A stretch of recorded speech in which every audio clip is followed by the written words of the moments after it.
they say on the walls, on the signs, your father. I remember your father commenting that he said people Jesus is the answer. And he said, "Excuse me, what is the question?" Remember him saying that? So what was the other thing we were talking about just before? Wait. West Side Story, West Side, yeah. like that. No. Yeah. How? Officer Krupke. Yeah. But How before that? I don't know. I was talking about the You can say whatever you want. The terrors because of people. I'm just testing my camera. Having a list of respectable categories, which change, is probably a good idea as long as people don't really go clamp on to whatever somebody who has studied this thing decides is heard. You are you're OCD for life, or you're bipolar for life, or manic depressive. Remember they used to call them, and now we don't say that.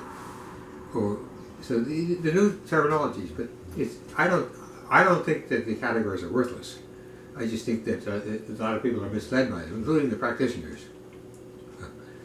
But even as recently as 3 or 4 years ago, a person I have enormous respect for was examining. He's a neurologist and a psychiatrist, MD, and he said, "Well, you are not you do not have bipolar," and that sort of pretty much buried it. I sort of suspected that long, but he's got the talent that he could say that and be almost surely right if he says something with any kind of confidence. The problem is there are people who have confidence which they don't deserve, and people who should be confident and don't make claims that are assertive. But I think there's an inverse correlation between a subjective certainty and reliability in what you say.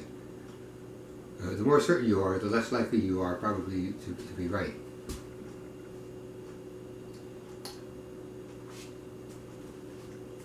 Want to cut?